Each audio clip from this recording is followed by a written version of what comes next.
Hi, this is Wen Redmond, and I'm going to share a printing session with you, the last of 3. I am going to print cheesecloth. This is on freezer paper that's being reused.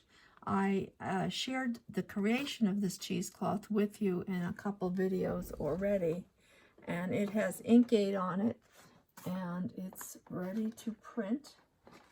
And it is 10 by 10, so let's see how we go here. I'm putting it in, sliding the glide over, and I've chosen this sort of image of reflection. So I'm going to hit print. I've already got it selected to the 2400 Epson printer that I'm using, and I'm going to hit 10 by 10, and I want it to fill the same image. I don't care whether it's what it is exactly, because I'm going to end up using this probably in a collage somewhere. So I always stay with my printer when it gets going, because you never know if it's going to feed properly. It's going. This is a wonderful printer. It's been my workhorse. So while that's going, I can choose my next image, because I wasn't sure which one I was going to use. Okay, I'm going to choose that one. All right, here it comes. Oh boy. Oh my. I have to tell you, I think I like cheesecloth the best, but whatever. It's the cool thing about it, I can't peel it off the freezer paper right now because the inkjet ink is pretty wet, and I prefer not to get it all over my hands. I didn't quite do the whole thing because I was lazy and didn't measure it. But it did pretty good. I'm thinking, look at that. So this, I don't know if you can see, the edges are all here. Let me just try and peel part of it off because I can't resist. Oh heck, in for a pound, in for a penny. Let's see if I can get it off without smearing the ink. You really shouldn't do this while the ink is wet. But since I'm doing the video with you guys, here it comes. Okay, the tail didn't get printed, but look at that. Is that fabulous? Oh my God. I don't know what I'll do with it, but who cares? I've got it. When the inspiration strikes, I can draw from it. I do like to have a lot of printed photographs on hand so that when I'm putting together a piece of artwork, I can just go for it. Or sometimes I actually will design a substrate and, you know, to the piece, the photograph that I want, and so on and so forth. Anyway, so let's go on to the next one. This is just a collage on inkjet paper that I muted with 2 coats of digital white grounds by Inkade, but I think one would have been enough. It's just a little too muted, actually. So that's a letter size sheet, so I don't have to adjust the default size at all, but the photograph may need to be adjusted. So let's go to File and Print. And yep, so I'm going to fill the whole sheet, and we're going to just do Print. It's fun to experiment and see what different substrates will do. I do have my favorites.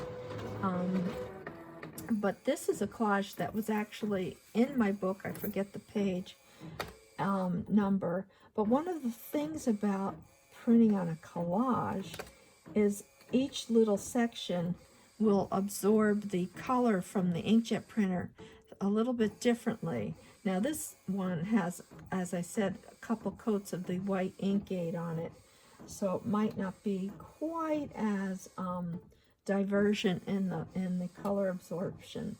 I did stretch the photo a little bit. I went from a square to a rectangle, but that was just to expedite the video. Anyway, so here it is. I think you can see the poppy pretty good. The rest of it not so great, but it's workable. Another thing you can do, you can always put another coat of white digital grounds on top and reprint it, or you can paint the sides to the photograph. You can stamp into it. You can collage on top of it. You can do so many things. There are so many things you can do with these images once they're printed.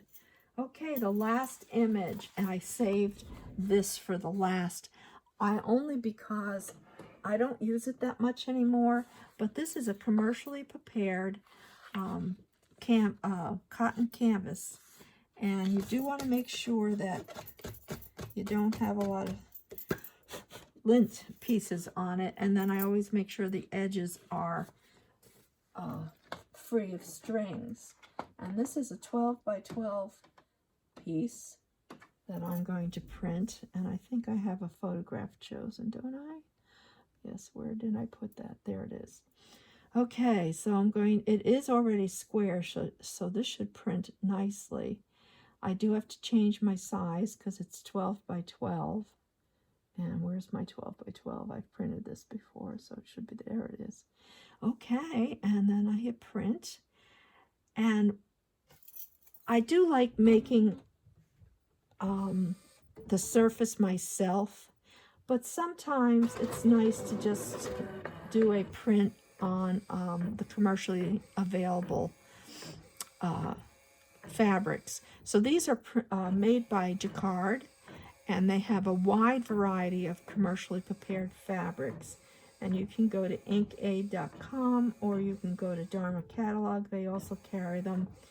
And if you're just starting out printing, this might be the way to go initially, but eventually I think you're going to want it, as I did, I don't know, to make it your own, because the surfaces that you can create are so wide and varied, and that's part of the fun for me.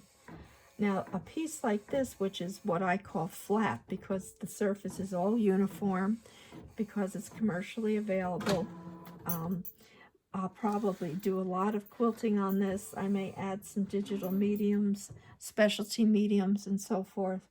But the collage, the photograph itself, was manipulated. So that's one way you can really make it your own when you're using commercial fabrics. So I hope you've enjoyed the printing sessions with me, and we'll do your own printing. And please check out my book, Digital Fiber Art and Other Mixed Media by Wen Redmond. Okay, take care of yourself. Bye, guys.